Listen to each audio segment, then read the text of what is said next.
So let's start with the definition. A plane is a surface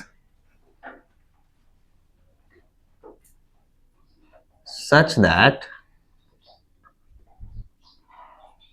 a plane is a surface such that if any 2 points on it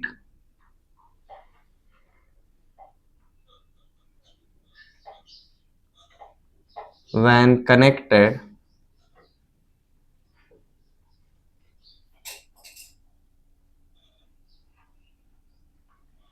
creating a line segment,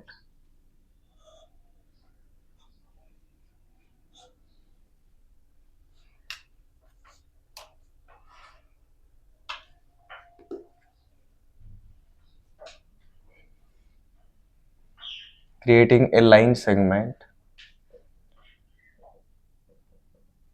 this line segment belongs on that surface.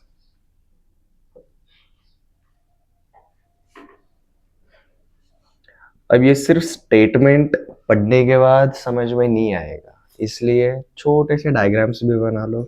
जैसे कि हमने अगर एक plane बनाया, अब देखो statement को step by step जा। अ प्लेन इज अ सरफेस, मतलब आप जो भी आप बनाओगे वो क्या होना चाहिए? क्लोज सरफेस होना चाहिए। Such that if any two points on it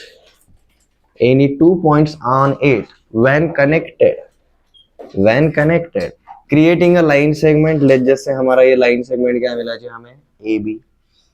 this line segment belongs on that surface. हमारा पूरा का पूरा लाइन सेगमेंट जो रहेगा वो उसी सरफेस के ऊपर बिलोंग करेगा। अब ये हमने वैसा वाला डायग्राम बनाया जो हमारे इस डेफिनेशन को सेटिस्फाई करता है। एक और ऐसा डायग्राम बनाएंगे जो इसको सेटिस्फाई नहीं करेगा। जैसे कि अपनी वाटी रहता है, बोल रहता है, बोल का surface is it a plane? It's a surface but it's not a plane. तो मतलब अगर मैंने ऐसा अगर एक सेमी सर्कुलर अगर एक शेप अगर बनाया, समझ में आ रहा है? दिस इज लाइक अ डोम। इसके ऊपर अगर मैंने कोई भी अगर 2 पॉइंट्स अगर ले लिए तो एक्चुअली ये सरफेस के ऊपर से जाएगा तो ऐसा आना चाहिए, ठीक है? बट हमें क्या क्रिएट करना है? हमें लाइन सेगमेंट क्रिएट करना है। तो हमने ये 2 पॉइंट्स को कंसीडर किया और इनको हमने जब जोड़ा तो हमारा लाइन सेगमेंट इस सरफेस के ऊपर बिलोंग करना चाहिए था, बट ये नहीं करता है। सरफेस के ऊपर सिर्फ हमारा ये पॉइंट ए रहेगा और ये पॉइंट बी रहेगा। तो अगर प्लेन के हिसाब से देखेंगे तो ये डायग्राम हमारा प्लेन शो करता है, where as this diagram doesn't show a plane. ये सरफेस लेकर आएगा बट ये सरफेस प्लेन रहेगा क्या? नहीं रहेगा। लाइक फुटबॉल का जो हमारा सरफेस रहता है वो सरफेस तो है, बट क्या वो प्लेन सरफेस है? वो प्लेन सरफेस नहीं है।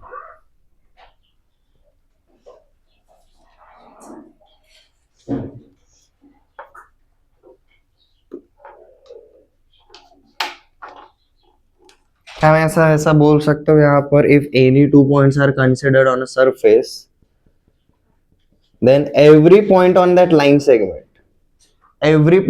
line segment must belong on the same surface। यहाँ पर कौन से हो रहे थे? सिर्फ ए हो रहा था और सिर्फ बी हो रहा था। यहाँ पर बीच वाला कोई भी रैंडम पॉइंट अगर मैंने सेलेक्ट किया ए और बी के अलावा, उस सरफेस के ऊपर बिलोंग करेगा क्या? यहाँ पर नहीं करेगा। बट अगर मैंने यहाँ पर अगर देखा ए और बी के अलावा जो भी पॉइंट्स रहेंगे वो उसी सरफेस के ऊपर बिलोंग करेंगे। ये एक लोकस के तरीके से एक डेफिनेशन समझ में आ गया। अब हम इसका एक टेक्निकल डेफिनेशन देखेंगे।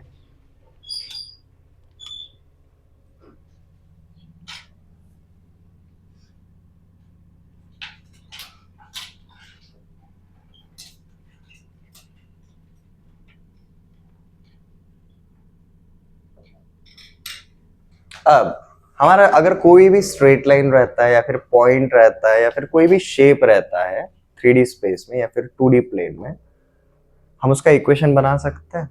पॉइंट का तो लोकेशन रहता है, बट स्ट्रेट लाइन का हम इक्वेशन बना सकते हैं। तो अगर हमें कोई भी अलजेब्रिक इक्वेशन अगर दिया रहेगा, कैसे रिकॉग्नाइज करेंगे कि भाई वो जो भी इक्वेशन है वो हमारा क्या शो कर रहा है, एक प्लेन शो कर रहा है। स्ट्रेट लाइन को हमने क्या बोला था, any linear expression in terms of x and y represents a straight line.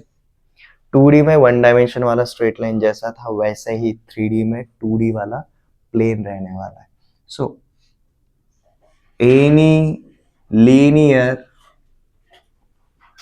Equation in terms of x, y and z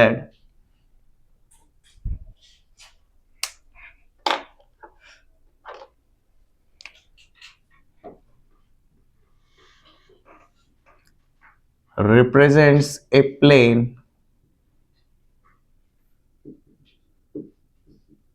in 3D space। Obviously 3 variable है, मतलब 3 डायमेंशंस रहेंगे।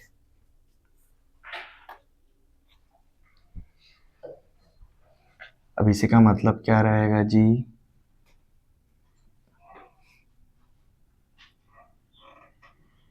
ax plus by plus cz plus d is equal to 0 is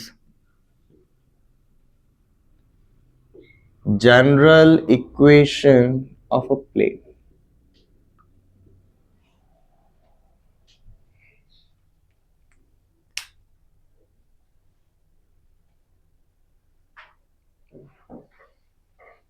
मतलब x में जो भी travel होगा point two point, b में जो भी होगा c d या फिर सॉरी x में जो भी होगा, y में जो भी होगा या फिर z में जो भी होगा, वो कैसा रहेगा, हमेशा लीनियर चेंज रहने वाला है। वो कभी भी क्वाड्रेटिक या फिर क्यूबिक चेंज नहीं रहेगा। क्वाड्रेटिक या फिर क्यूबिक के लिए जाएगा तो आपका ये वाला पार्ट बनता है। ये समझ में आ रहा है? ओके, किसी को स्फीयर का सरफेस एरिया का फॉर्मूला पता है?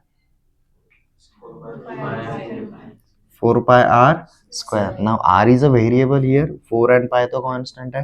r का पावर देखो क्या है, 2 है, मतलब ये कर्व शो करेगा, दैट्स व्हाई।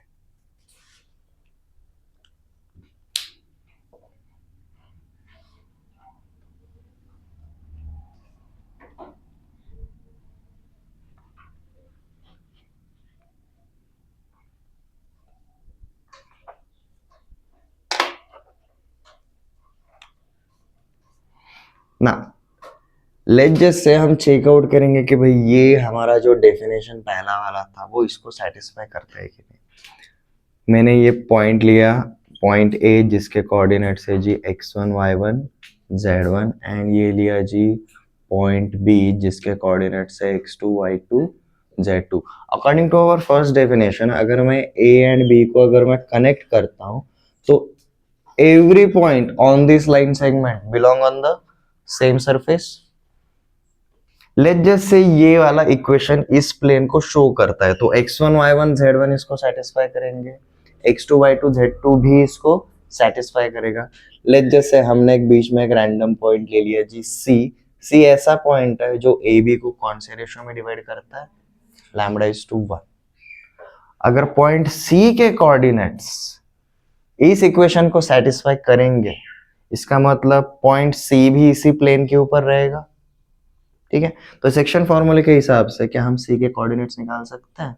बहुत इजी है। c के coordinates lambda times of x2 plus x1 upon lambda plus 1, mid point नहीं है यहाँ पर, lambda y2 plus y1 upon lambda plus 1, यहाँ पर lambda z2 plus z1 upon lambda plus 1।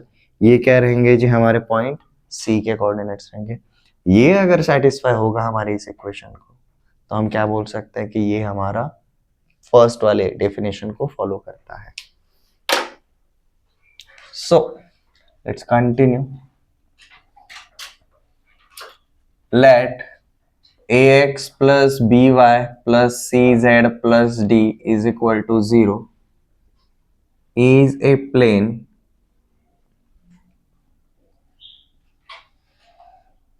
consisting two points A given as x1, y1 and z1 and B given as x2, y2, z2.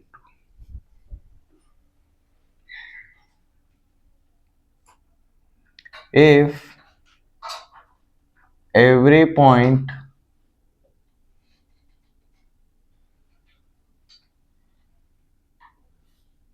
if मत लिखो every point on line segment AB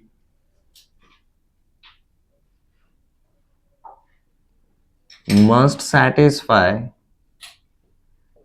equation of given plane.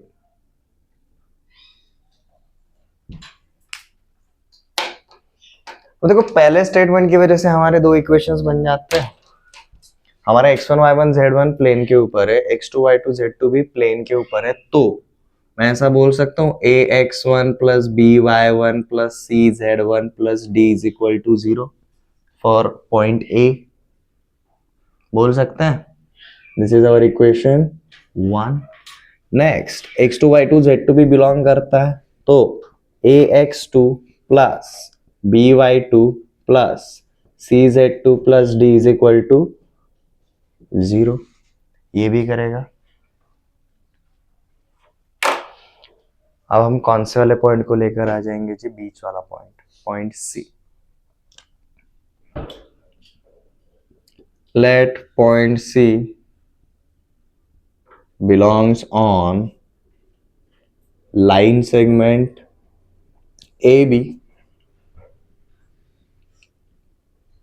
dividing it internally in ratio lambda is to 1. Therefore, coordinates of C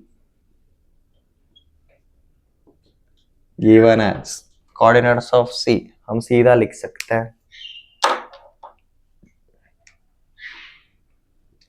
lambda x2 plus x1 upon lambda plus 1 comma lambda y2 plus y1 upon lambda plus 1 comma lambda z2 plus z1 upon lambda plus 1.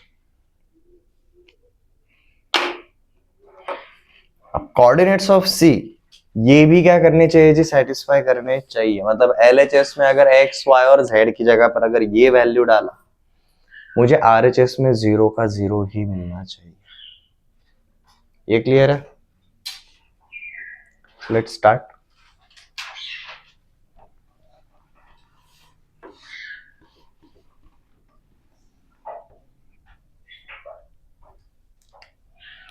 देखो जी, अब x की जगह ये लिखो, y की जगह ये लिखो और z की जगह ये लिखो. ये वाली इक्वेशन में हमारा क्या बन जाता है?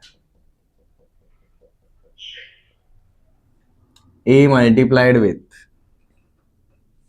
lambda x2 plus x1 upon lambda plus 1 plus b multiplied with lambda y2 plus y1 upon lambda plus 1 plus c multiplied with lambda z2 plus z1 upon lambda plus 1 plus d. हमें ये calculate करना है.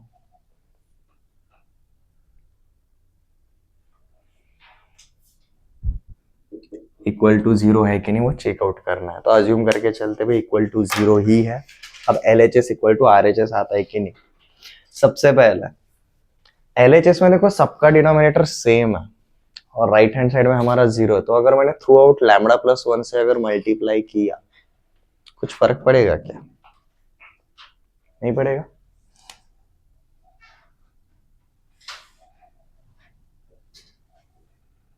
Multiply with lambda plus 1, ये क्या हो जाएगा जी मेरा? a lambda x2 plus x1 plus b lambda y2 plus y1 plus c lambda Z2 plus Z1, यहां पर क्या हो जाएगा डी के साथ lambda plus 1 is equal to 0।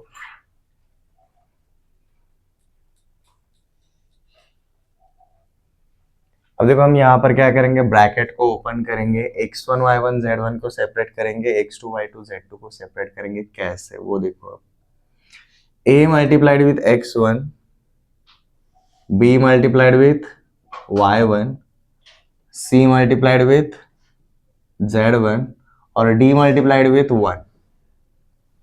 मैंने बाहर के हर एक टर्म को अंदर वाले ब्रैकेट के अंदर वाले सिर्फ सेकंड पार्ट से मल्टीप्लाई किया, ax1 plus by1 plus cz1 plus d। अब लैम्बडा वाले पार्ट के साथ मल्टीप्लाई करते हैं, plus lambda times of ax2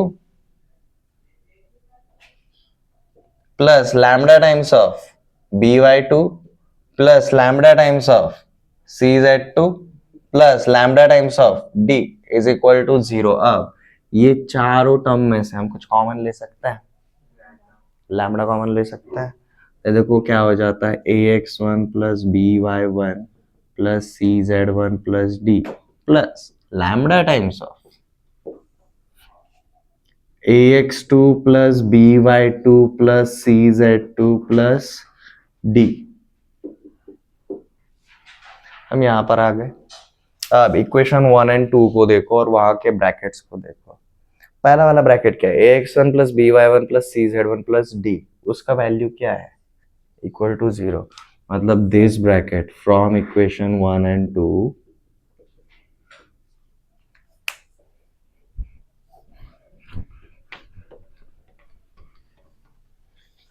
हमारा पहला वाला ब्रैकेट इक्वेशन 1 शो करता है, उसका वैल्यू क्या है 0 है। हमारा लैम्बडा के साथ जो दूसरा वाला ब्रैकेट है उसका वैल्यू भी क्या है 0 है। Lambda is any non zero scalar, तो मतलब ये क्या हो जाता है जी 0 plus lambda times of 0, obviously क्या आने वाला है 0 ही आएगा। मतलब मेरे पॉइंट सी के कोऑर्डिनेट्स भी सेटिस्फाई करता है, तो मतलब हमारा डेफिनेशन 1 या फिर डेफिनेशन 2 दोनों में से अगर कोई भी अगर दिया रहेगा, we are always talking about plane.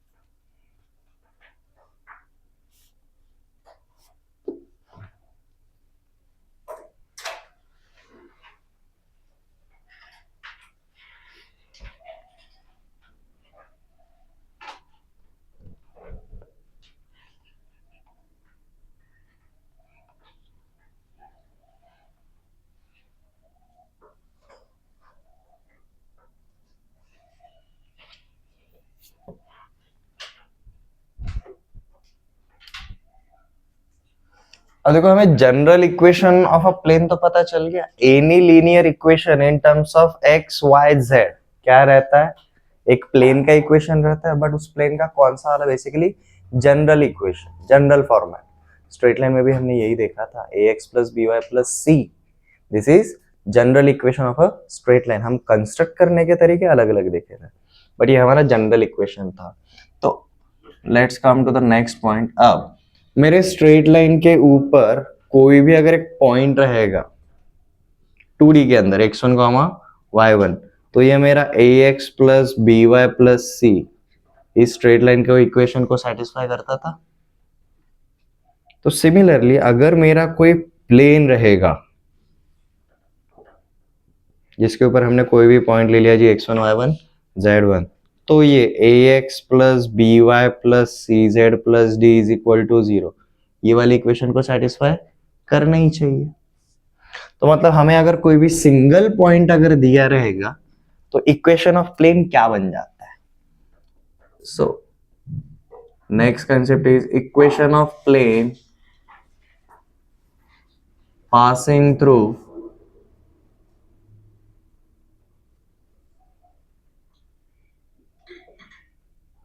Given point.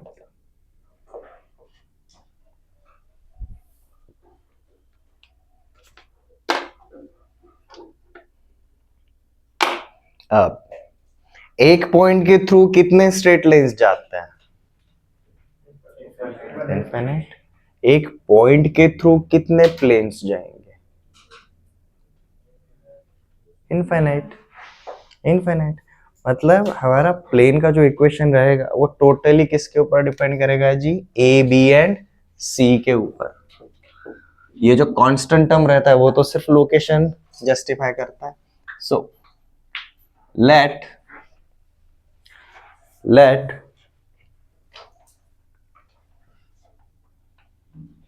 point P x1 y1 z1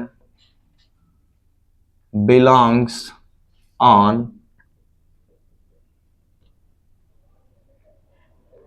a plane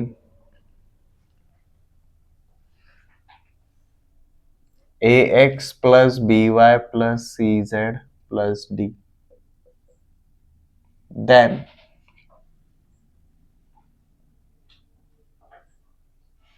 ये कोई भी रैंडम प्लेन हो सकता है। इस पॉइंट के थ्रू जाने वाले जो इनफाइनाइट प्लेन्स है उसमें से ये कोई भी एक प्लेन रहेगा।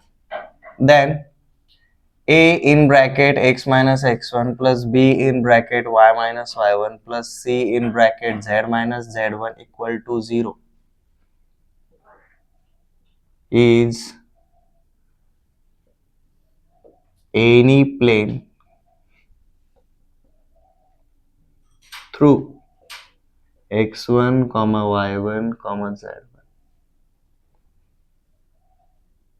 depending on values of a b c we will have infinite number of planes passing through x1 y1 z1। अब देखो यहां पर ऐसा कौन है जो यहां पर नहीं है? डी डी नहीं है बस। अब ये कैसे आया वो चेकआउट करते हैं, बहुत इजी है। ax plus by plus cz plus d is equal to 0 is a given plane। तो क्या मैं ऐसा बोल सकता हूँ since x1 y1 z1 belongs on the same plane, ये इसको सेटिस्फाई करेगा। since point P x1 y1 z1 belongs on it,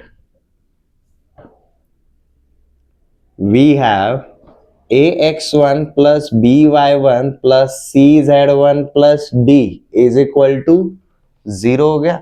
d का वैल्यू निकालो। d का वैल्यू क्या हो जाएगा? ये सारे के सारे ax1 by1 एंड cz1 इधर प्लस में है, अपोजिट साइड में जाएंगे तो माइनस में हो जाएंगे। तो d का वैल्यू मैं क्या लिख सकता हूँ जी? Minus ax1 minus by1 minus cz1, ऐसा बोल सकता हूँ फ्रॉम पॉइंट P। इक्वेशन ये मिला। अब ये अगर d का वैल्यू है तो ये d का वैल्यू क्या मैं सीधा यहाँ पर रख सकता हूँ? This is also equation of plane, this is also equation of same plane. तो इधर वन पॉइंट के रेफरेंस की वजह से हमें एक कांस्टेंट पता चल गया d।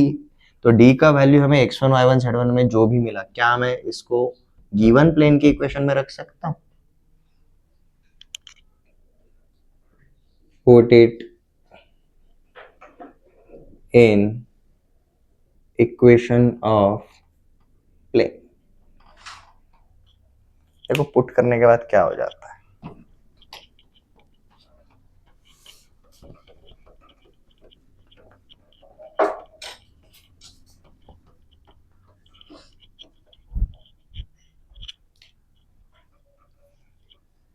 Therefore, ax plus by plus cz plus d is equal to 0 becomes ax plus by plus cz in bracket minus ax1 minus by1 minus cz1 is equal to 0। यही बन जाएगा d का value put किया तो। ना same same term वाले साथ में लेकर चलो, ये ब्रैकेट ओपन करेंगे तो अंदर का सब कुछ माइनस में ही रहने वाला है। तो देखो मैंने ब्रैकेट ओपन कर दिया, हमें ये मिल जाएगा।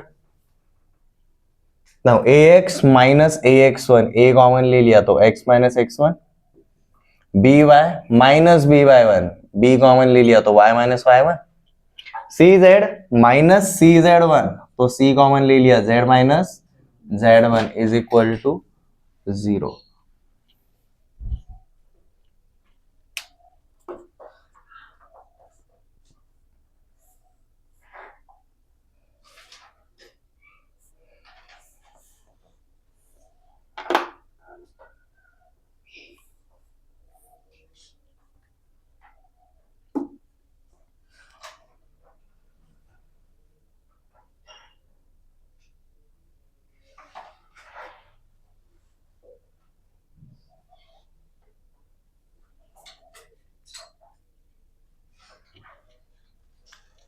एक पॉइंट के थ्रू जाने वाला इक्वेशन ऑफ प्लेन कैसे निकालते हैं, समझ में आ गया। What if we have 2 points, एक पॉइंट की वजह से देखो हमें एक कांस्टेंट हट गया,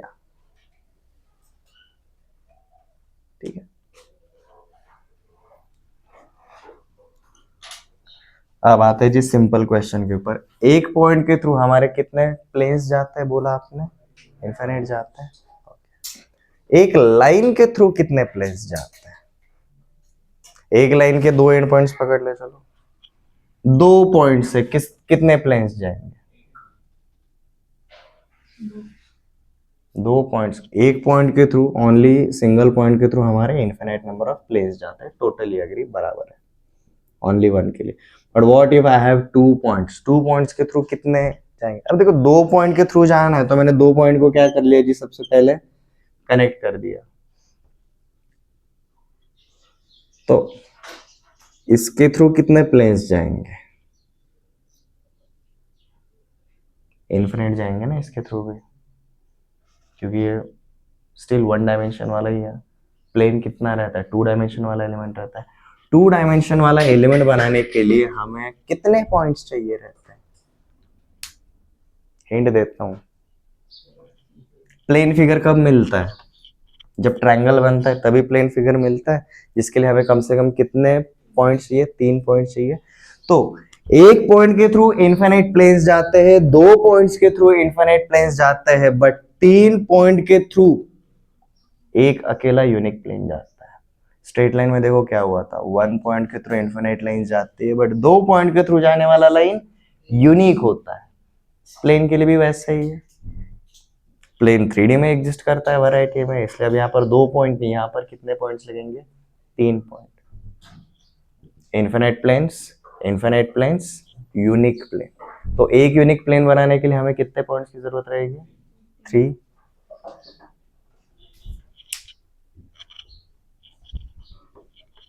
तो मतलब ये पहले वाले पार्ट में हमने ये जो भी इक्वेशन ऑफ प्लेन बनाया, ए बी और सी के अकॉर्डिंग ये इनफिनिट नंबर्स में हो सकते हैं, but what if I have 3 given points.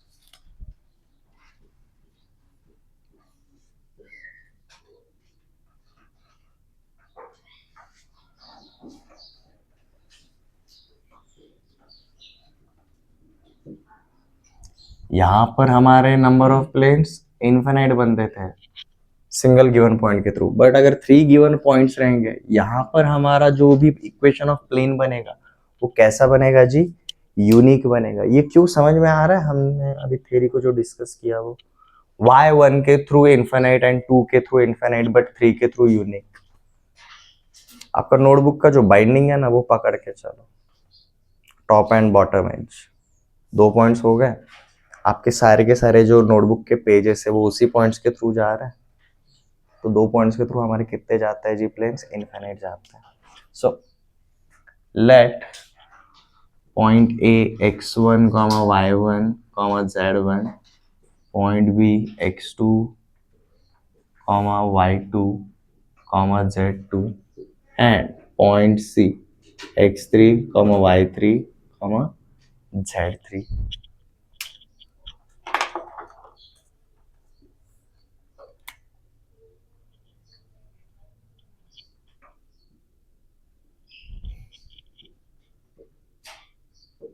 Are given points, ठीक है। हम डायरेक्टली इस पे क्यों नहीं आए बताता हूं।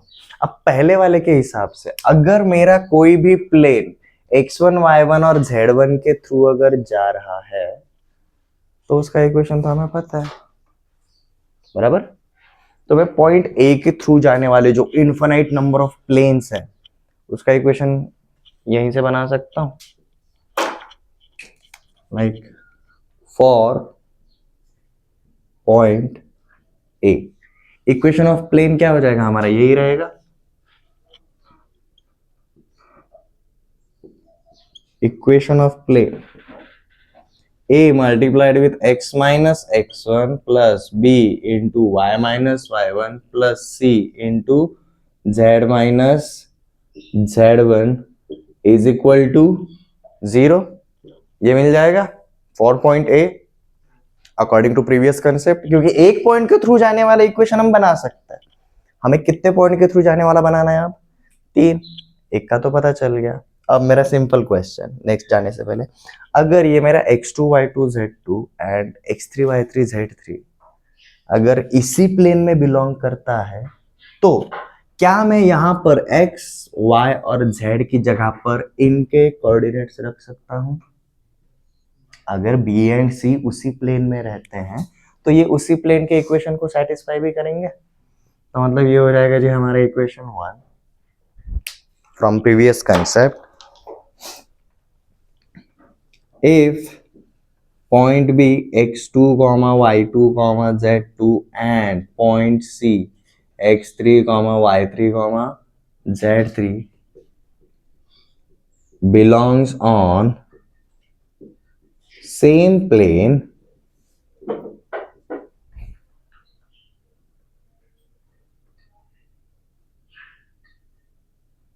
then coordinates of B and C satisfies equation number 1। Equation number 1 को सेटिस्फाई करना ही चाहिए। तो अब क्या करेंगे, हमें दो इक्वेशन और मिलेंगे। एक बार हम क्या करेंगे, एक्स वाई जेड की जगह पर x2 y2 z2 रखेंगे, दूसरी बार इसी एक्स वाई जेड की जगह पर x3 y3 z3 रखेंगे। ये समझ में आ गया? Therefore we have a multiplied with x2 minus x1 plus b multiplied with y2 minus y1 plus c multiplied with z2 minus z1 is equal to 0। ये बन जाएगा जी हमारा equation number 2। And a in bracket x3 minus x1 plus b in bracket y3 minus y1 plus c in bracket z3 minus z1 is equal to 0। This becomes our equation number 3।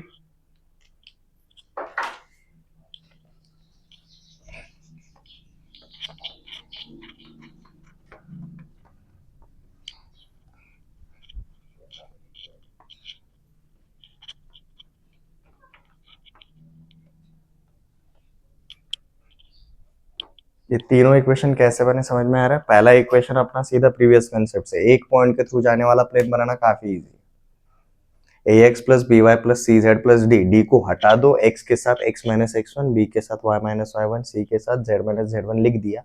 हमारा equation of a plane through how many points? 1 point पता चल जाता है। अब हमें 3 point के through जाने वाला प्लेन बनाना है। हम चेकआउट कर रहे हैं वेदर दिस इज यूनिक और नॉट। स्पॉइलर अलर्ट, ये यूनिक होता है।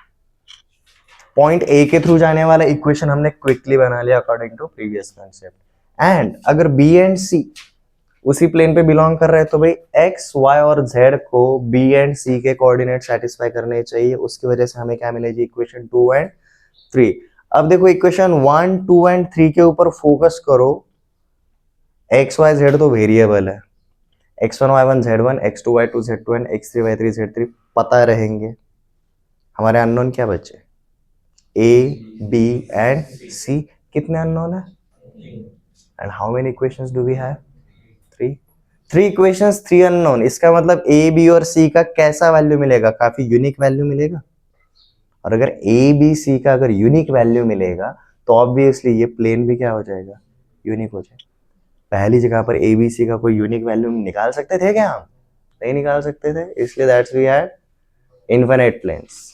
ठीक है, सो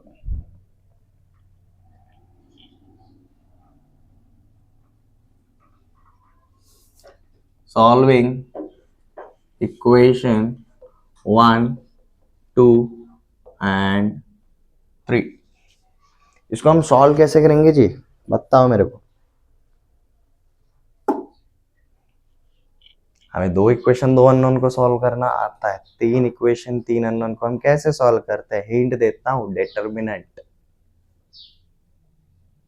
डिटरमिनेंट, ठीक है।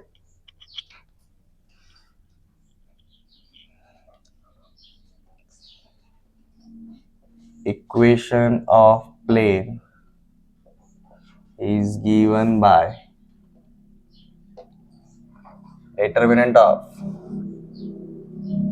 x minus x1, y minus y1, z minus z1, x2 minus x1, y2 minus y1, z2 minus z1, x3 minus x1, y3 minus y1, z3 minus z1 is equal to 0.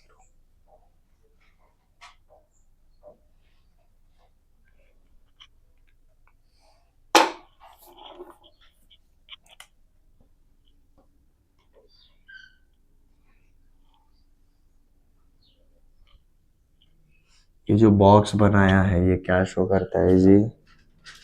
Equation of plane through 3 points.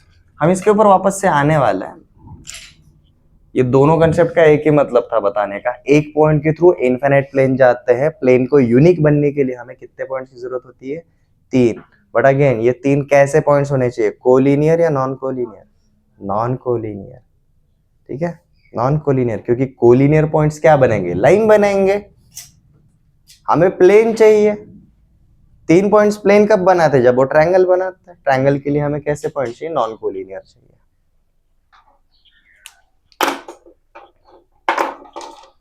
ये एक पता चल गया. तो अगर मैंने आपको अगर 3 पॉइंट्स अगर दिए by direct applying this determinant format, आप सीधा क्या बना सकते हो जी? Equation of plane through 3 points. तो चलो स्टार्ट करते हैं एग्जांपल के साथ. Point P is given as 2, 2, -1. Point Q is given as 3, 4, 2 and point R is given as 7, 0, 6. और आपको बोला है जी equation of plane through P, Q and R is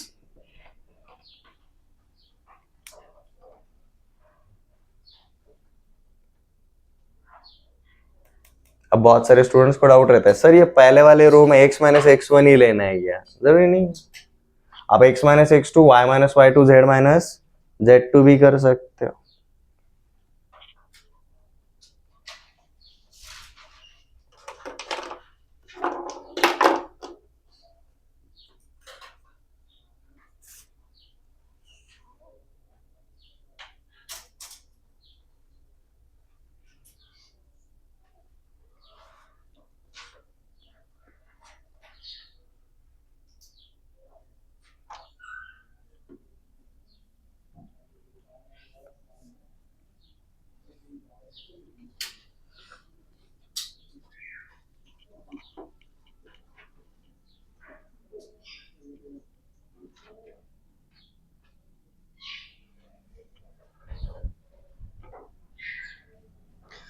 चलो सबसे पहले हमारे नॉर्मल तरीके से देखते हैं.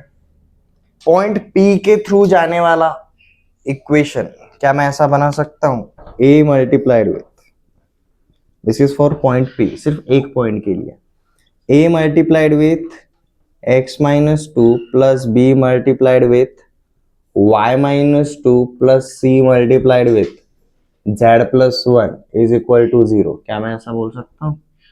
सिर्फ पॉइंट P के लिए वहां का इक्वेशन 1. मैं वहां के 3 इक्वेशन बना रहा हूं बेसिकली. ये समझ में आ रहा है? पॉइंट P के थ्रू जाने वाला ये एक इक्वेशन बन गया. नाउ इक्वेशन 2 एंड 3 बनाते हैं. देखो अब क्या है यहाँ पर हमारा A के साथ x2 minus x1, x2 minus x1, सो 3 माइनस 2. यहाँ पर B के साथ y2 माइनस y1, 4 माइनस 2.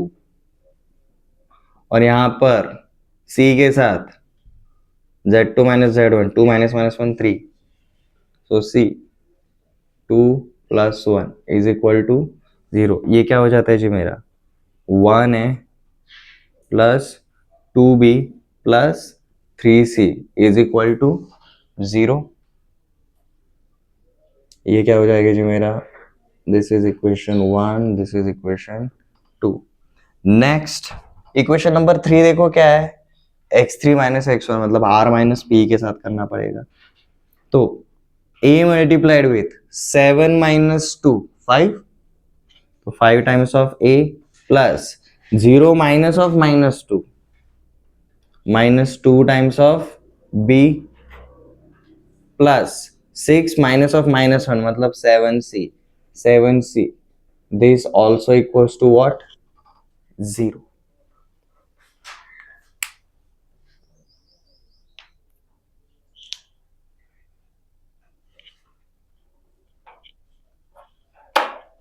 अब देखो जी, ये दोनों इक्वेशंस को हम सॉल्व कैसे करेंगे। a plus 2b plus 3c is equal to 0 and 5a minus 2b plus 7c is equal to 0। इसको हम कार्टेशियन फॉर्मेट में सॉल्व करना जानते हैं। a का वैल्यू कैसा आएगा जी, a को हाइड करेंगे, b एंड c का माइनर निकालेंगे लिटरली, तो ये बन जाता है हमारा a upon 2 into 7 14 minus 3 into 2 6 is equal to b upon 3 into 5 15 minus 1 into 7 is equal to c upon 1 into -2 minus 5 into 2 -10 is equal to, हमने क्या पकड़ लिया है जी, 1 नॉन जीरो कांस्टेंट लैम्डा। तो देखो हमें क्या मिलता है जी, a का वैल्यू मिला जी 14 plus 6 20, a is equal to 20 lambda. b का वैल्यू क्या मिला जी, 15 माइनस 7 8, b का वैल्यू मिला जी 8 लैम्डा, और c का value -12 lambda.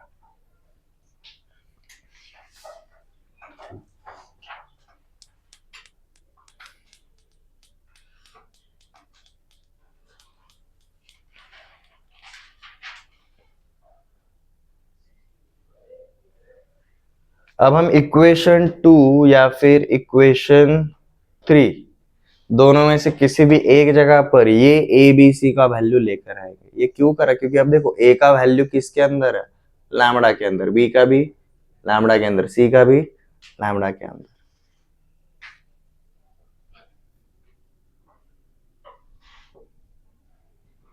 Put in equation number 2। Equation number 2 क्या था जी हमारा, a plus 2b plus 3c is equal to 0। Values डालो, 20 lambda plus 2 times of 8 lambda plus 3 times of -12 lambda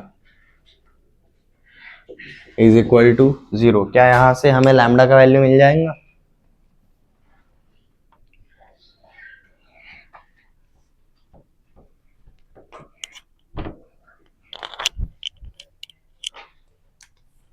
This is 20 lambda, this is 16 lambda and this is -36 lambda is equal to 0। तो हमें lambda का value क्या मिला जी, basically lambda का value 0। इसका मतलब हमें मल्टीपल वैल्यूज मिल सकते हैं।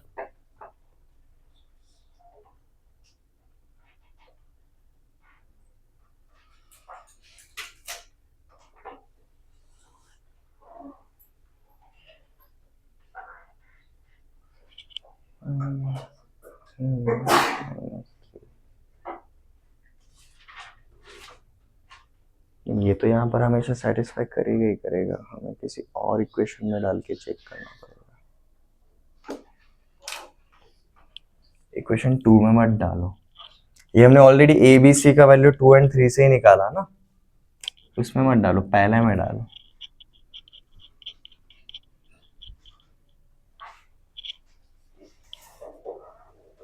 इक्वेशन नंबर 1 में डालेंगे a का value 20 lambda x minus 2 plus 8 lambda y minus 2 minus 12 lambda z plus 1 is equal to 0। अब देखो राइट हैंड साइड पे 0 है, तो मैं किसी भी नंबर से मल्टीप्लाई या फिर डिवाइड कर सकता हूँ LHS पे, RHS पे तो कोई फर्क नहीं पड़ेगा। अब लैम्डा की जरूरत है क्या हमें? लैम्डा के अलावा और कौन से नंबर से डिवाइड कर सकता हूँ जी? ये तीनों नंबर्स का देखो ना यार, HCF क्या है? मैंने 4 लैम्डा से डिवाइड कर दिया तो देखो क्या मिल जाता है यहाँ पर, 5 multiplied with x minus 2 plus 2 multiplied with y minus 2 minus 3 multiplied with z plus 1 is equal to 0। तो देखो हमें इक्वेशन 1 के साथ अगर इसको कंपेयर करेंगे तो हमें a का वैल्यू क्या मिलेगा 5, b का वैल्यू 2 एंड c का वैल्यू -3। तो हमारा इक्वेशन क्या बन जाता है 5x plus 2y minus 3z। यहाँ पर 5 into -2 -10, 2 into -2 -4, -10 -4 -14 -3z, sorry -3 -17 is equal to 0। This is the equation of plane।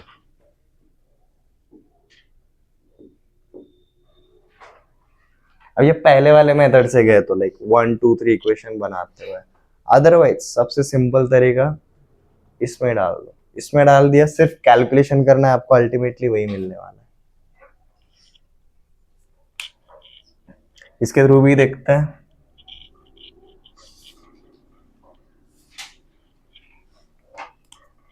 हमें क्या करना है जी, हमें लिटरली चाहिए x minus 2 y minus 2 z plus 1 divided by, sorry divided by next वाले पे दिस माइनस दिस, मतलब ये आएगा 1 2 3 और यहाँ पर आएगा जो आपका 5 माइनस 2 एंड प्लस 7। बेसिकली यही वाले पार्ट्स ऊपर आएंगे, आपको बस इसी को सॉल्व करना था। ये डिटरमिनेंट को सॉल्व करने के बाद आपको लिटरली ये मिल जाता है विदाउट लैम्बडा, विदाउट लैम्बडा, ठीक है।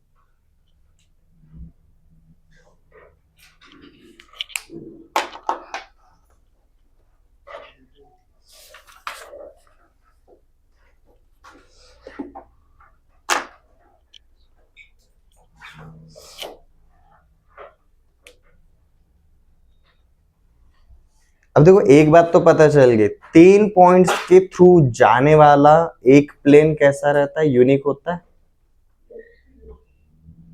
तो हमने जैसे स्ट्रेट लाइन के चक्कर में देखा था 2 points are always collinear, but अगर तीसरा पॉइंट अगर उन दोनों के बीच में रहा तो हम तीनों पॉइंट्स को क्या बुलाते थे, कोलिनियर बुलाते थे। तो 3 पॉइंट्स आर ऑलवेज कोप्लेनर। उन 3 पॉइंट्स के अलावा अगर चौथा पॉइंट अगर आया वो उस प्लेन में भी हो सकता है या फिर आउट ऑफ दैट प्लेन भी हो सकता है। तो इस कंसेप्ट का एक और फायदा क्या रहता है कि हम कोलिनियरिटी ऑफ 3 पॉइंट्स के जैसा ही कोप्लेनरिटी ऑफ 4 पॉइंट्स चेकआउट करते हैं। याद आ रहा है, वेक्टर के अंदर देखा था collinearity and coplanarity. Collinearity of 2 vectors that is 3 points and coplanarity of 3 vectors that is how many points, 4 points, ठीक है।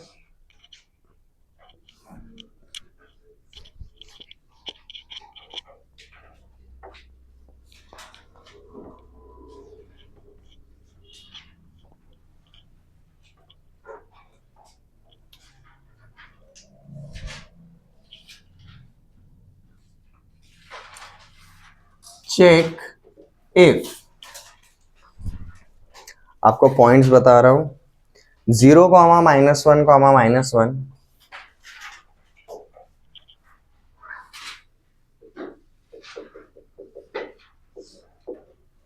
-4, 4, 5,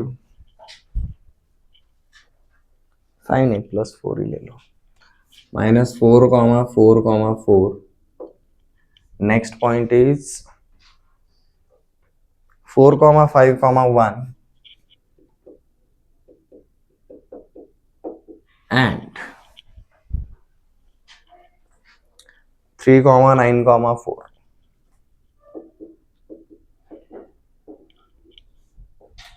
are coplanar। अब लेट जस्ट से हमने इसको पॉइंट ए बोला, इसको पॉइंट बी बोला, इसको पॉइंट सी बोला और इसको पॉइंट डी बोला। ये चार में से अगर आप कोई भी 3 पॉइंट्स अगर लेकर चलते हो तो हम क्या बना सकते हैं जी? Equation of plane through 3 points, और 3 पॉइंट्स के थ्रू जाने वाला एक ही प्लेन रहता है। इसी इक्वेशन को अगर हमारा चौथा पॉइंट अगर सेटिस्फाई करता है तो आवर 4 पॉइंट्स आर कोप्लेनर, और अगर नहीं करता है तो हमारे पॉइंट्स आर नॉन कोप्लेनर। ये समझ में आया कैसे करना है सिंपल लैंग्वेज में? तो पहले कोई भी 3 पॉइंट्स चूज करके इक्वेशन ऑफ प्लेन बना दो। तो सॉल्यूशन के लिए हम कैसे जाएंगे? For 4 given points to be coplanar,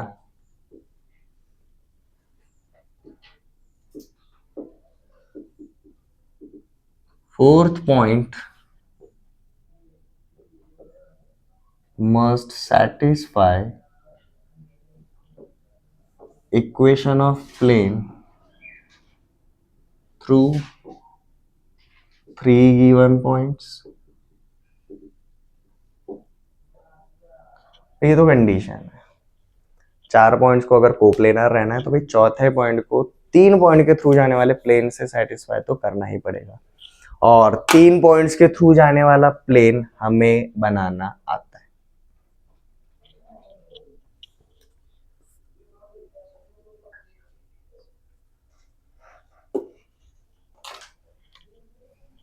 तो we can literally start with equation of plane through, मैंने 3 पॉइंट्स ले लिए जी, a b and c. D satisfy करेगा कि नहीं हम चेकआउट करेंगे। तो इक्वेशन ऑफ प्लेन कैसे बनाएंगे? डिटरमिनेंट फॉर्मेट से सीधा, पहला वाला रो x -0 y -(-1) and z -(-1). Next x2 -x1 रहता है, y2 -y1 रहता है, z2 -z1 रहता है। तो -4 -0 -4 +4 -(-1) 5 +4 -(-1) 5। नेक्स्ट हो रहता है जी x3 -x1, 4 -0 4, 5 +1 6, 1 +1 2।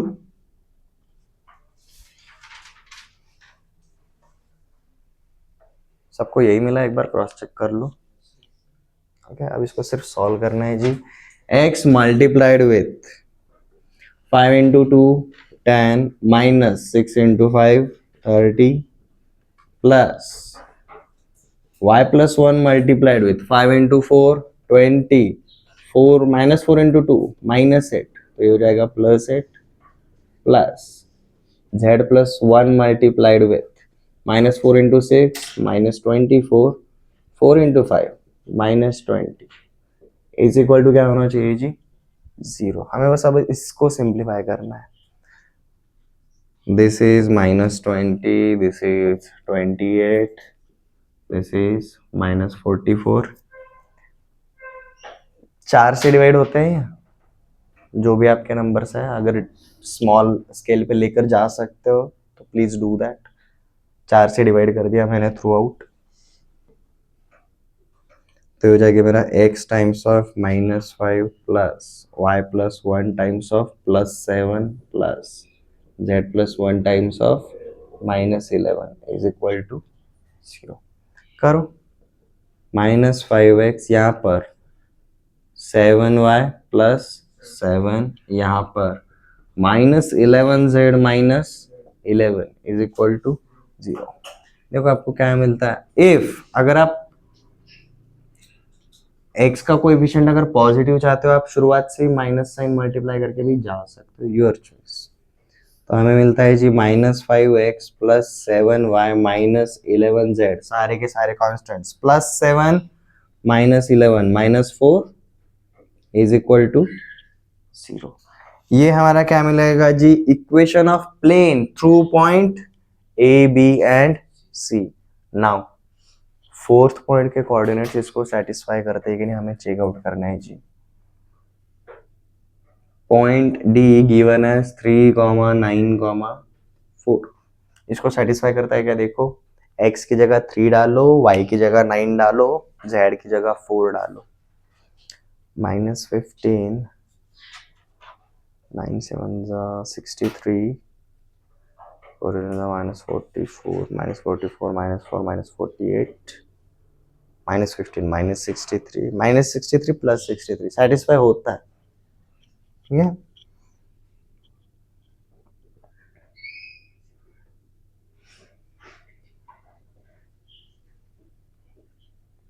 So point D with coordinates 3, 9, 4 also satisfies equation of plane. Therefore हम क्या बोल सकते हैं? These 4 points are what? Coplanar.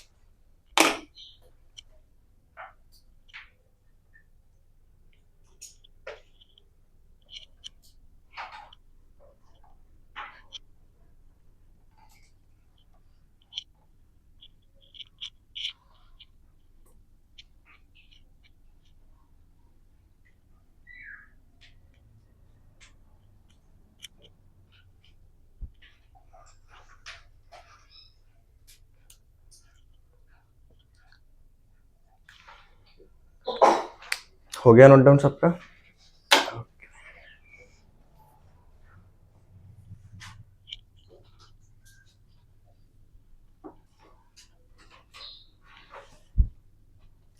Cartesian plane 2D plane में जब वन डायमेंशन वाला एक स्ट्रेट लाइन आता था, एक प्लेन है उसके ऊपर एक वन डायमेंशन वाला स्ट्रेट लाइन है, तो हमने ऑब्जर्व क्या किया था, उस 2D प्लेन को हमारा एक वन डायमेंशन वाला स्ट्रेट लाइन कितने पार्ट में डिवाइड करता था? 2 पार्ट में डिवाइड करता था। इसका best example x axis and y axis ही देख लो। X axis and y axis are lines, these lines divide cartesian plane individually. मतलब अगर y एक्सिस है तो लेफ्ट साइड पे x कोऑर्डिनेट 0 था, राइट साइड पे x कोऑर्डिनेट, सॉरी यहाँ पर नेगेटिव था, यहाँ पर पॉजिटिव था।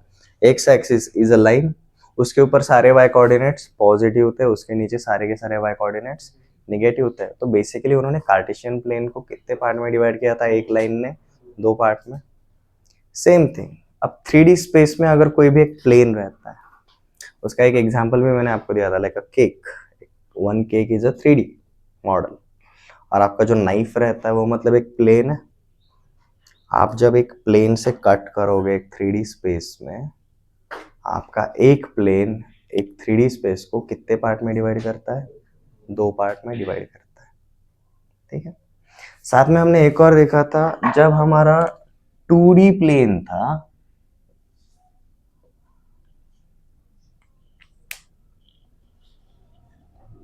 बड़ा वाला लेते हैं,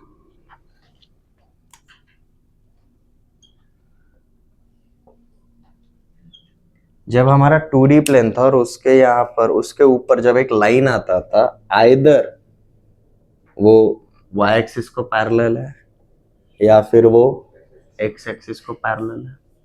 जब ऐसे पैरेलल था तो इंटरसेप्ट्स जो थे वो सिर्फ कितने बनाता था? एक ही बनाता था, काफी स्टैंडर्ड। बट रैंडमली अगर कोई भी अगर लाइन लिया तो हमारे कितने इंटरसेप्ट बनते थे? 2 इंटरसेप्ट बनते थे। मतलब हमारा स्ट्रेट लाइन हमेशा एक्सिस को कट करता ही था, बराबर है। अब सेम चीज हम कहां पर ऑब्जर्व करेंगे? 3D space.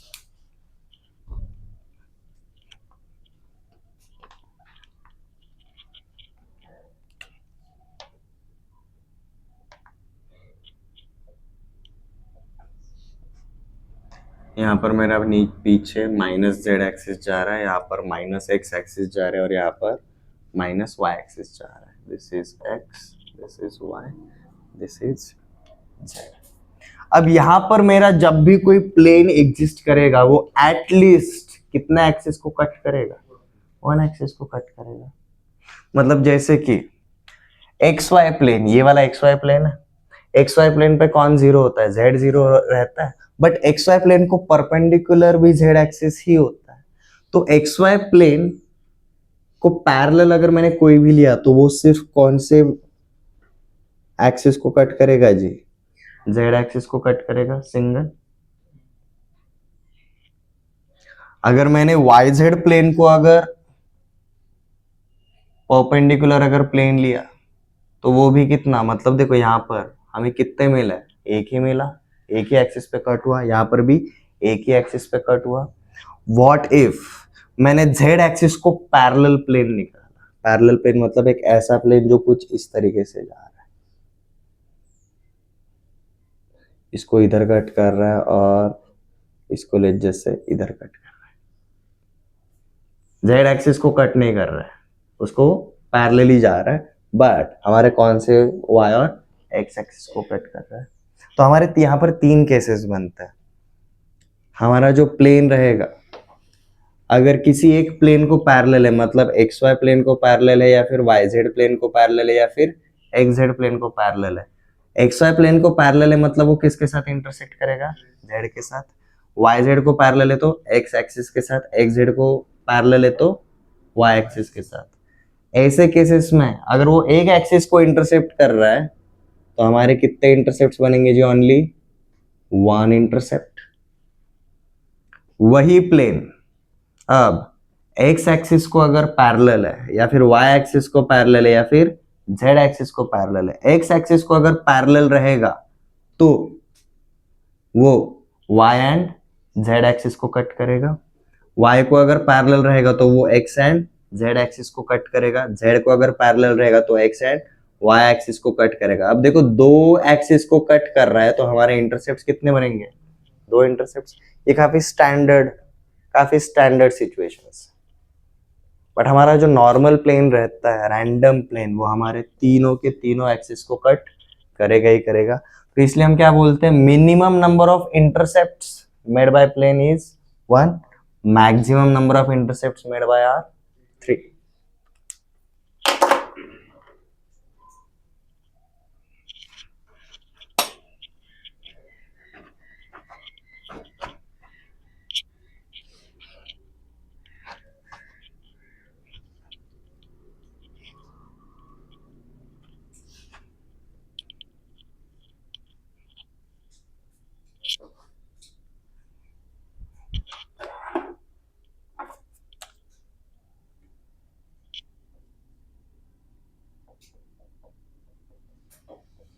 इंटरसेप्ट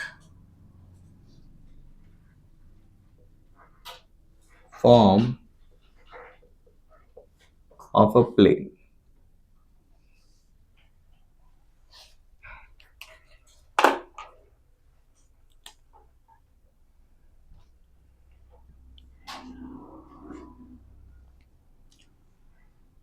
और इसके लिए डायग्राम बनाओ जो कुछ इस तरीके से।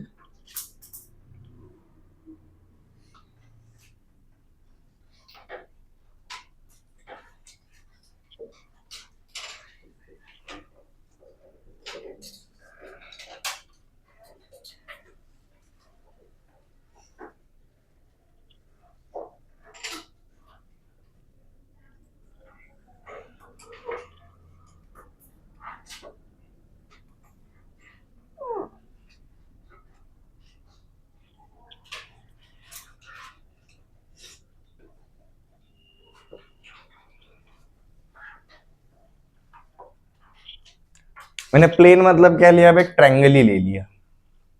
अब एक प्लेन है जो इस तरीके से कट कर रहा है, एक्स एक्सिस को कहां पर कट करता है, पॉइंट ए पे, वाई एक्सिस को पॉइंट बी पे, और जेड एक्सिस को पॉइंट सी के ऊपर।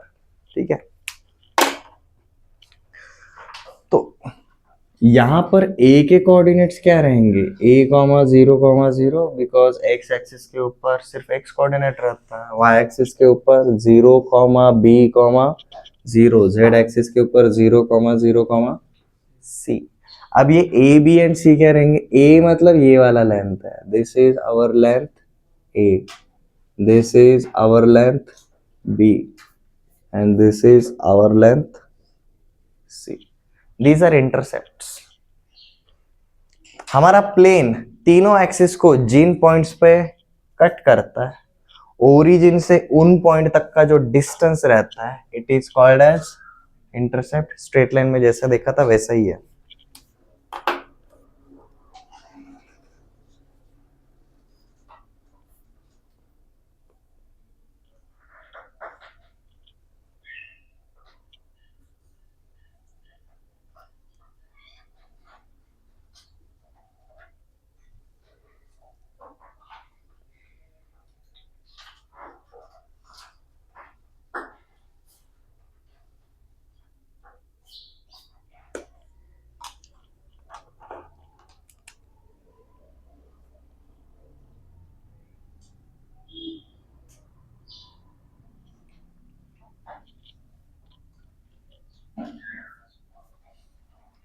equation of plane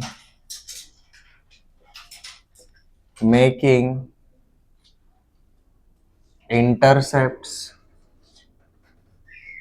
of length small a, small b, small c on x-axis, y-axis, and z-axis respectively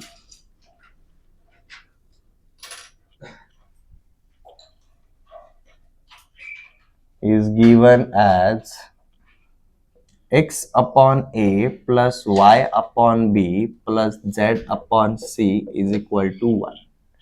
क्या ये हमारा intercept form of straight line के साथ मैच कर रहा है? स्ट्रेट लाइन में सिर्फ ये था x upon a plus y upon b is equal to 1. Plane में बस अब ये आ रहा है.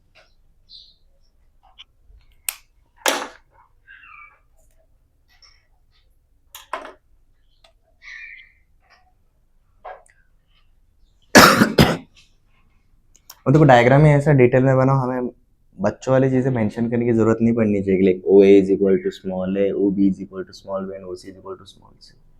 ठीक है. अब यहाँ पर हमें कितने पॉइंट्स दिख रहे हैं डायग्राम में? 3. एंड 3 पॉइंट्स के थ्रू जाने वाले कितने प्लेन होते हैं? एक ही होता है, मतलब ये यूनिक रहने वाला है. ठीक है. So let's start with that. क्या मैं पॉइंट ए के थ्रू जाने वाला इक्वेशन ऑफ प्लेन बना सकता हूँ? यहाँ पे इसके थ्रू जाने वाला क्या आएगा जी हमारा?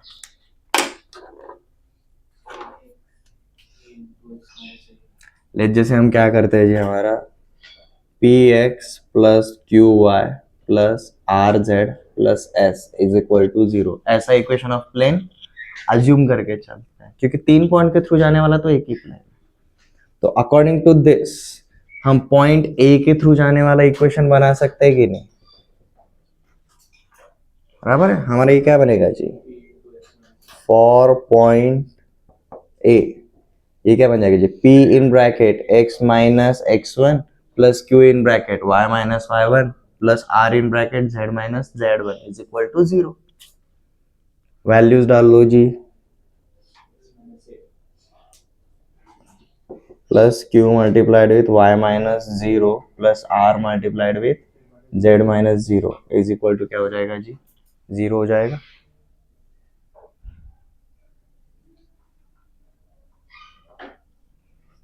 Equation of plane through A.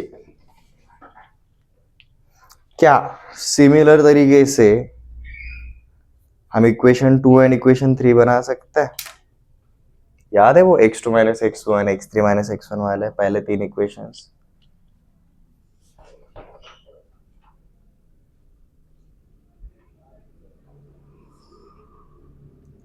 Since point B and point C also on same plane, we have P multiplied with अब x2 माइनस x1, ये x1 y1 z1 है, ये x2 y2 z2 है. x2 minus x1 0 minus a plus q multiplied with 0 minus 0 minus a b minus 0 b minus 0 plus r multiplied with 0 minus 0 is equal to 0. ये equation क्या बन जाता है जी? Minus p times of a plus q times of b is equal to 0. ये बन जाएगा जी हमारा इक्वेशन नंबर 2. पॉइंट बी के लिए मिला जी. पॉइंट सी के लिए अब x3 minus x1 y3 minus y1 and z3 minus z1 क्या मिलेगा हमें? p multiplied with 0 minus a plus q multiplied with 0 minus 0 plus r multiplied with c minus 0 is equal to 0. ये हो जाएगा जी minus p times of a plus q plus r times of c is equal to 0.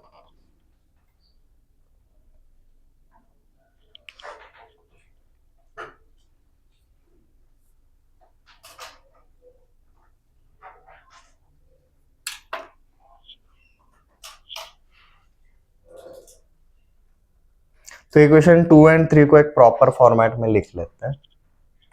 Equation 2 क्या मिला जी हमें, minus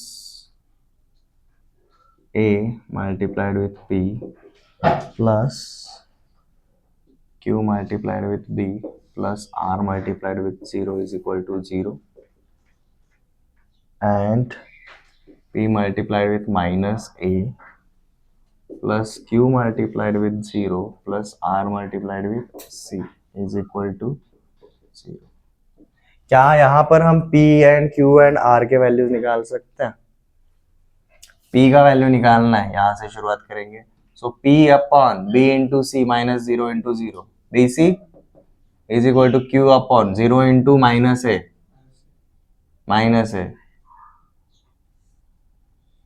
into minus a into c plus a c minus a plus a c. A 0 into minus a 0 हो जाता है, minus of minus a c, यहाँ पर सिर्फ प्लस ए सी बचेगा। R multiplied with minus a into 0 0 minus of minus a into b plus a b, ये मिल जाता है। लिजस से हमने इसको पकड़ लिया जी इक्वल टू लैम्डा। तो देखो यहाँ पर p का वैल्यू क्या मिलता है जी, p is equal to lambda b c, q is equal to lambda a c and r is equal to lambda a B.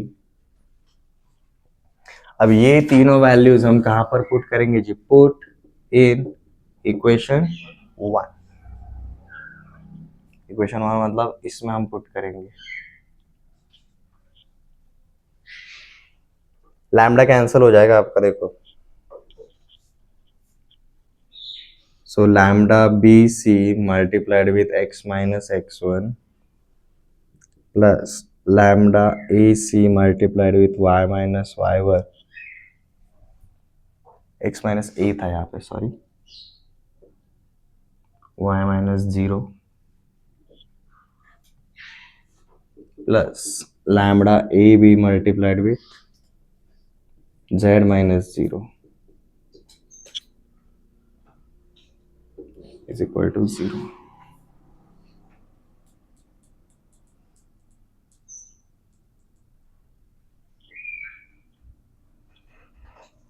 Lambda से डिवाइड कर देते हैं।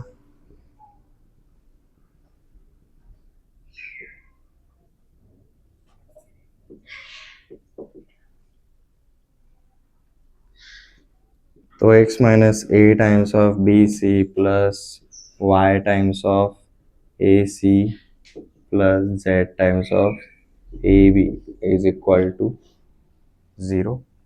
यहाँ पर इसको ब्रेकआउट कर लें, ये क्या हो जाता है देखो, x times of b c minus a into b into c plus y times of a c plus z times of a b is equal to, यहाँ का ये जो निगेटिव है वो उधर जाएगा तो positive. So b c times of x plus a c times of y plus a b times of z is equal to a into b into c. Now final touch, dividing with a into b into c throughout the equation. आपका RHS पे 1 हो जाता है, dividing with a into b into सी।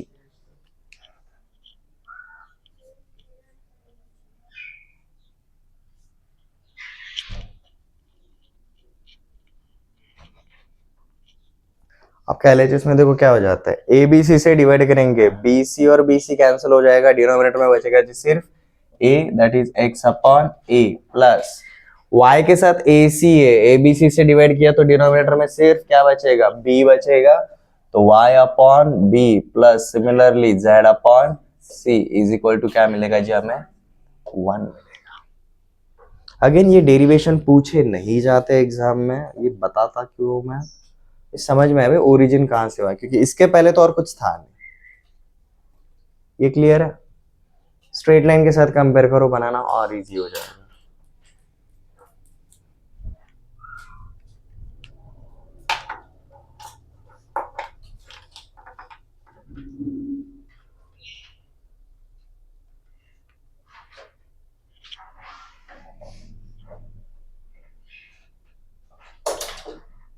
अब intercept पहचाने कैसे?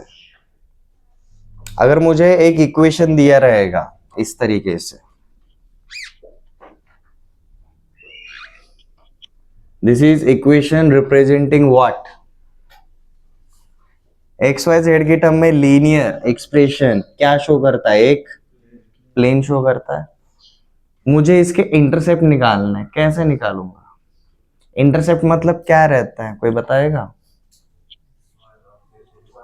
किसी भी एक एक्सिस के ऊपर जो लेंथ रहता है it is called as intercept. But ये लेंथ लेने के लिए हमें कितने पॉइंट चाहिए रहेंगे? दो।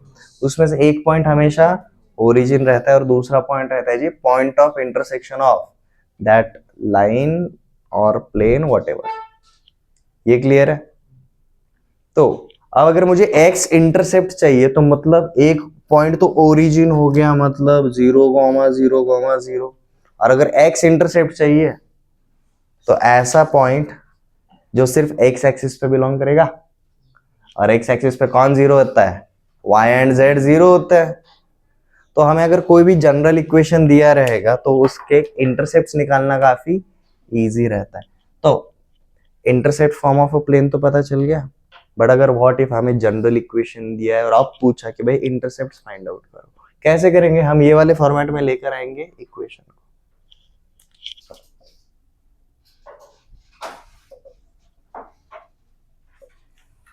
For equation ax plus by plus cz plus d is equal to 0, ये जनरल इक्वेशन ऑफ प्लेन है।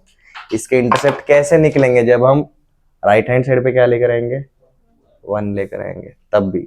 और लेफ्ट हैंड साइड पे कौन चाहिए? न्यूमरेटर में सिर्फ x y और z ऊपर चाहिए। तो यहाँ पर सिर्फ हमने शुरुआत में क्या किया जी? ax plus by plus cz इधर रखा, बाकी सब कुछ उधर भेज दिया। तो ax plus by plus cz is equal to minus d. या माइनस डी को 1 करने के लिए मैं किससे डिवाइड करूंगा? माइनस डी से। तो ये क्या बन जाता है जी? a upon minus d times of x plus b upon minus d times of y plus c upon minus d times of z is equal to क्या हो गया? 1। RHS तो सेटिस्फाई हो गया, LHS हो रहा है थोड़ा थोड़ा। a इंटू माइनस डी से मल्टीप्लाई करना, इसका मतलब ही माइनस डी अपॉन ए से डिवाइड करना रहता है। किसी भी नंबर को p बाई क्यू से मल्टीप्लाई करना मतलब ही q बाई p से डिवाइड करना रहता है।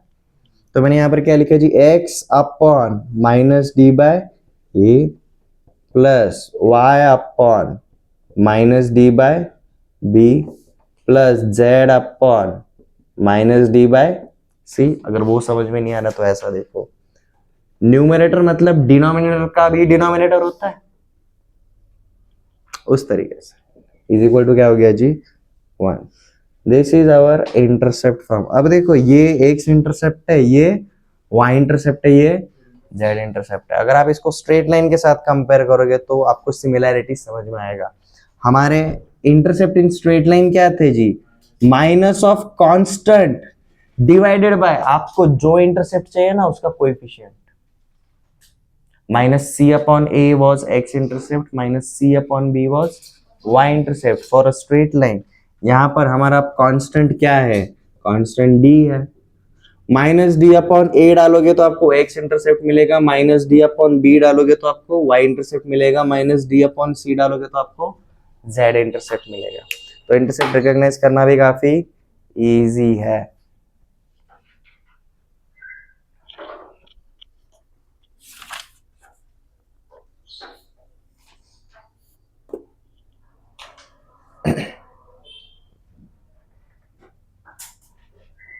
ये क्लियर है? ओके। अब देखो इंटरसेप्ट तो देख लिया, बट इसमें वैरायटी क्या रहती है वो एक बार नोट डाउन करता है। पहला वाला पार्ट तो कर लिया, हमें जब भी कोई इक्वेशन दिया रहेगा हम सीधा उसके इंटरसेप्ट्स निकाल सकते हैं। कभी कभी ये इंटरसेप्ट्स एग्जिस्ट नहीं करेंगे, जैसे कि अब देख लो, what if b is equal to 0। If b is equal to 0 मतलब ये y वाला टर्म एग्जिस्ट करेगा क्या? नहीं करेगा। और y ही एग्जिस्ट नहीं करेगा तो ये रहेगा क्या? नहीं, मतलब ये एक ऐसा प्लेन है जिसका सिर्फ एक्स इंटरसेप्ट बन रहा है और जेड इंटरसेप्ट बन रहा है, और सिर्फ एक्स और जेड इंटरसेप्ट बन रहा है, मतलब ये एक्स और जेड एक्सिस को ही कट कर रहा है, वाई एक्सिस को कट नहीं कर रहा। और कौन से दो पार्ट कभी कट नहीं करते? जो पैरेलल होते हैं, पैरेलल होते हैं। ऐसे चक्कर में हमें कितने इंटरसेप्ट मिलेंगे? सिर्फ दो ही मिलेंगे, अगर किसी भी एक एक्सिस को हमारा प्लेन पैरेलल रहा तो।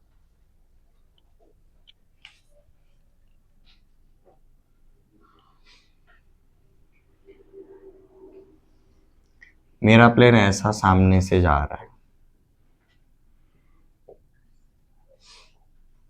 ये एक्स एक्सिस को इधर कट करता है,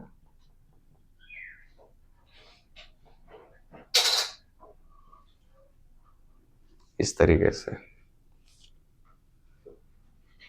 एंड ये थ्रू आउट हमारा वाई एक्सिस को कैसा है? पैरेलल है। मतलब ये अगर मेरा वाई एक्सिस है ना, तो मेरा प्लेन ऐसा है, लेकिन उससे दूर जा रहा है, उसको पैरेलल है।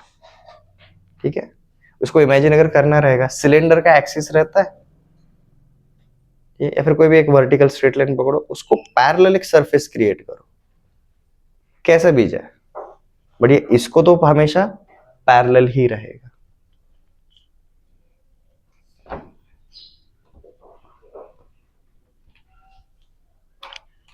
तो हमने पहला वाला तो इंटरसेप्ट फाइंड आउट करने के लिए लिया जी, दूसरा वाला हम ऑब्जर्वेशन करेंगे for number of intercepts. Generally हमारे मैक्सिमम नंबर ऑफ कितने अलाउड रहते हैं? 3 बनेंगे, बट 3 से कम भी हो सकता है।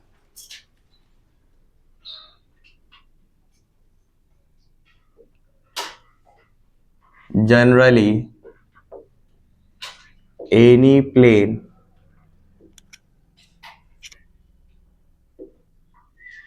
creates 3 intercepts on 3 corresponding axes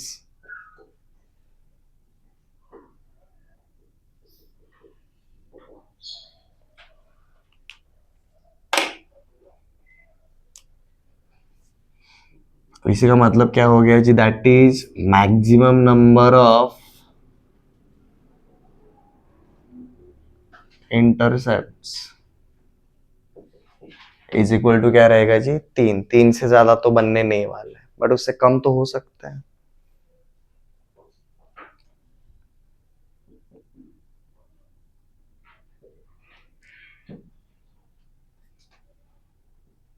If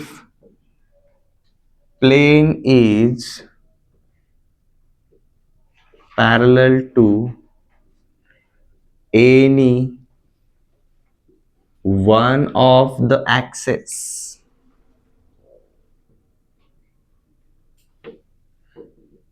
that is x or y or z,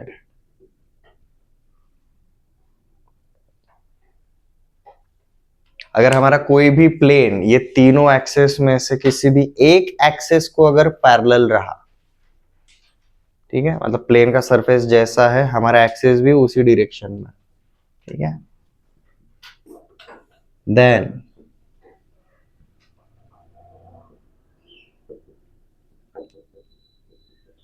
number of intercepts is equal to 2। सिर्फ एक को पैरेलल, दो को नहीं, एक एक्सिस को पैरेलल।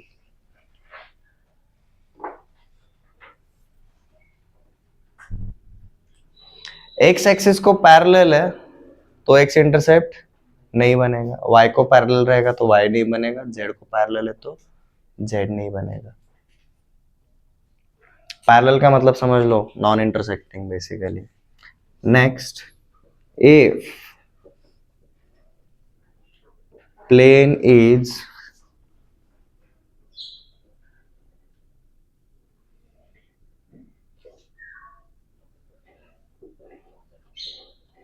perpendicular to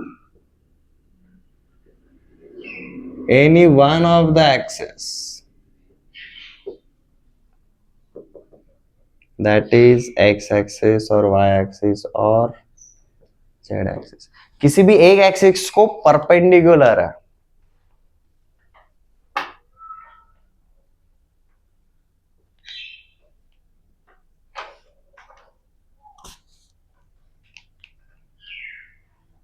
तो जैसे कि यहाँ पर जो ब्लैक कलर में वो मेरा एक्स एक्सिस है, रेड कलर में मेरा वाई एक्सिस है, ब्लू कलर में मेरा जेड एक्सिस है।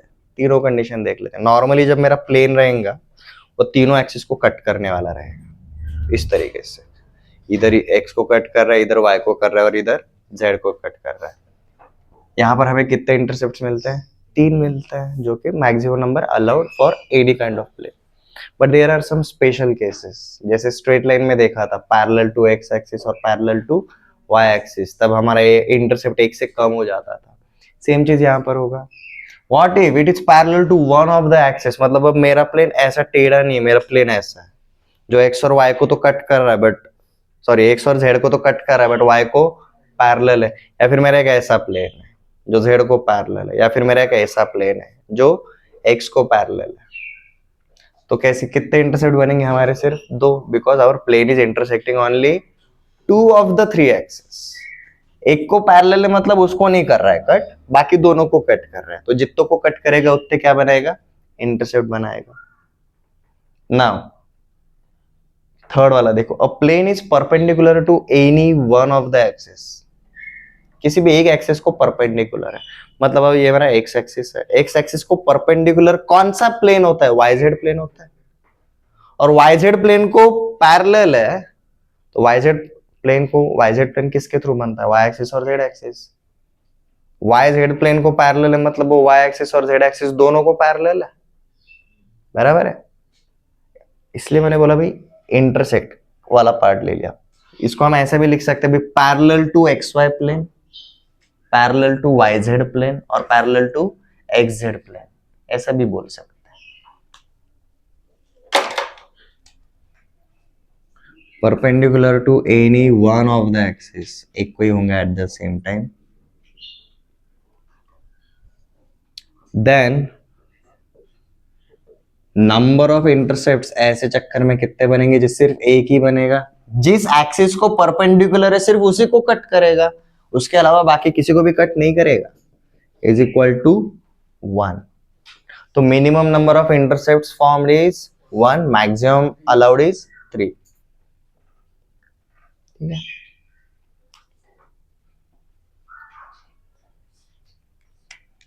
इसी को आप ऐसा भी बोल सकते हो जी, parallel to X Y plane और वाई जेड प्लेन और X Z plane. X axis को परपेंडिकुलर मतलब वाई जेड प्लेन को पैरेलल, वाई एक्सिस को परपेंडिकुलर मतलब एक्स जेड प्लेन को पैरेलल, जेड एक्सिस को परपेंडिकुलर मतलब एक्स वाई प्लेन को parallel.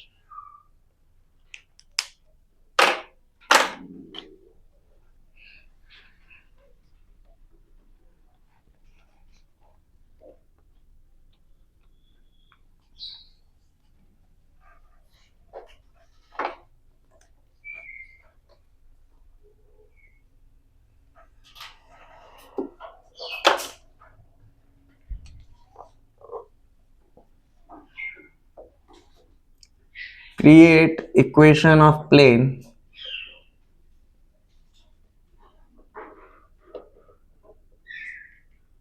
with intercepts -4, 2 and 3।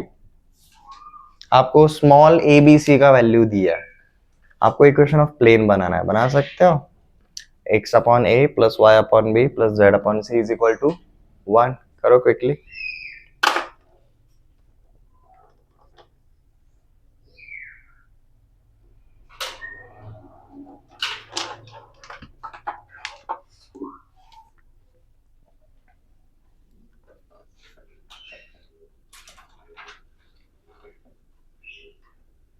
Find intercepts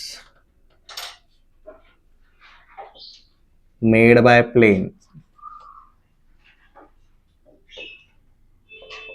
Number 1, 4x plus 3y minus 6z -12 is equal to 0. Number 2, 2x plus 3y minus z is equal to 6.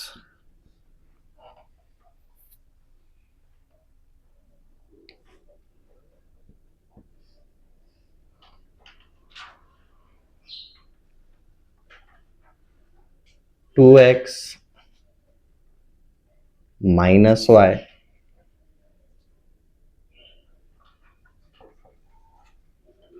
Is equal to 8. पहला वाला question बहुत easy है, आपको बस simplify कर रहा है.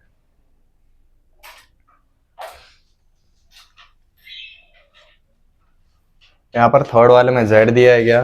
नहीं, मतलब z के साथ जो भी है उसका कोएफिशिएंट क्या है? 0.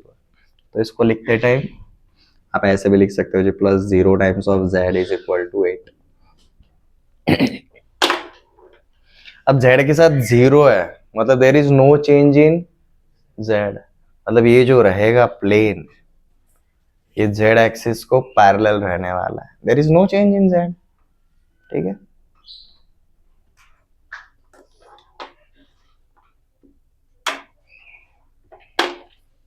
आज हमने सिर्फ वही कंसेप्ट देखे जो हम 2D के स्ट्रेट लाइन के साथ मैच कर सकते हैं 3D के प्लेन वाले. डेफिनेशन देखा, जनरल इक्वेशन देखा, एक पॉइंट के थ्रू जाने वाला प्लेन, इनफिनाइट जैसे स्ट्रेट लाइन होता है वैसे ही प्लेन के लिए होता है.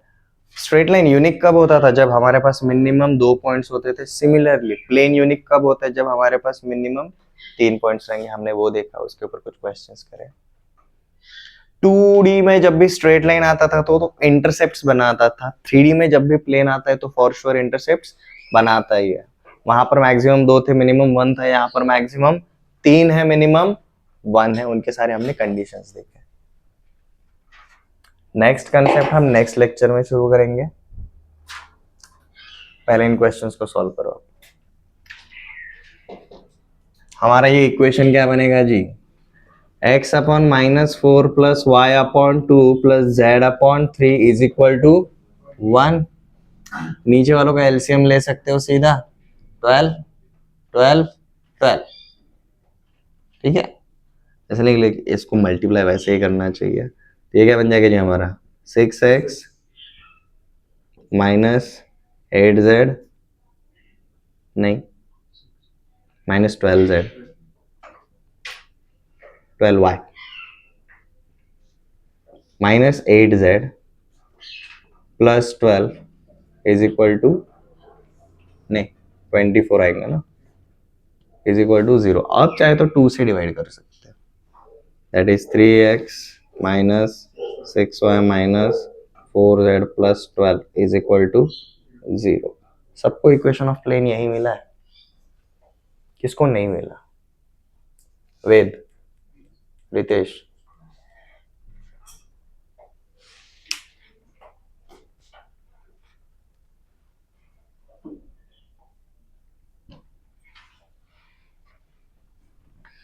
चलो नेक्स्ट, आपको प्लेन का इक्वेशन दिया है, आपको इंटरसेप्ट निकालना है.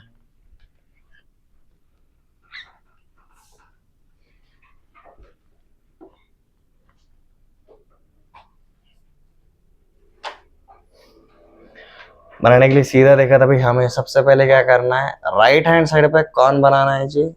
1 बनाना है. तो पहला वाला इक्वेशन क्या करेंगे?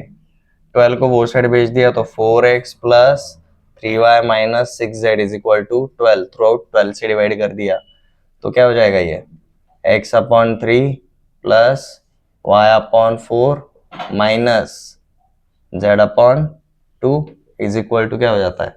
1. ये माइनस मतलब क्या रहेगा? दिस.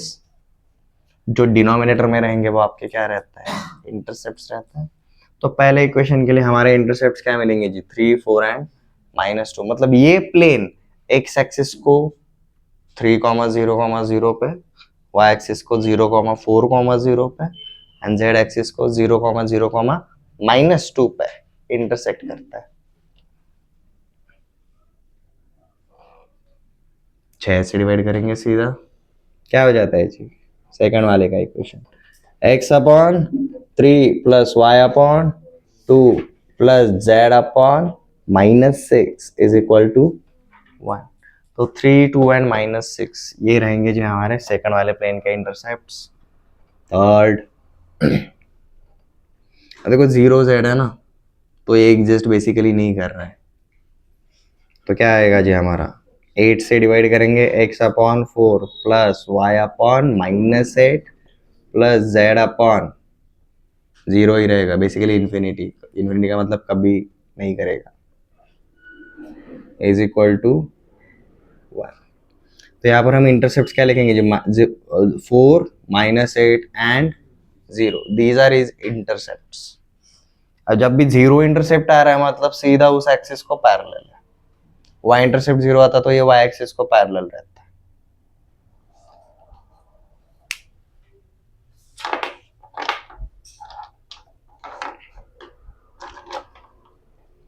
यहां तक कोई डाउट?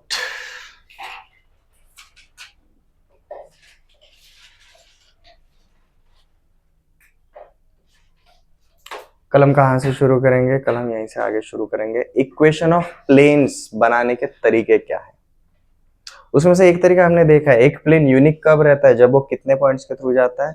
3 पॉइंट्स के थ्रू। जैसे 2 पॉइंट फॉर्म देखा था, वैसे 3 point form. This is one of the typology, हम बाद में वापस से देखने वाले हैं। बट वैसे अगर नॉर्मली देखेंगे, एक प्लेन को यूनिक बनाने के लिए हमें एक वेक्टर की जरूरत रहेगी। तो हम कौन सा वाला वेक्टर चूज करेंगे? हमारा जो भी सरफेस रहेगा, सरफेस जो भी रहेगा उसको परपेंडिकुलर वेक्टर हम चूज करते, क्योंकि देखो ना परपेंडिकुलर वेक्टर के साथ ये प्लेन किसी भी एंगल से, किसी भी साइड से एंगल ले लो, हमेशा क्या आता है? सेम ही आएगा, 90 आएगा, कांस्टेंट आएगा। हमें कांस्टेंट चाहिए। अगर टेढ़ा वाला लाइन लेंगे तो अजीब आएगा, हॉरिजॉन्टल लाइन लेंगे तो मतलब उधर वाला पॉइंट यहाँ से कुछ डिस्टेंस वगैरह बना सकते हैं। इसलिए प्लेन को जो भी हम वेक्टर कंसीडर करेंगे, it will be always perpendicular to that surface. ठीक है, तो वेक्टर्स के साथ फैमिलियर हो गए हो तो वेरी वेल। प्लेन में अब कल से हम स्पीड पकड़ने वाले हैं। ठीक है।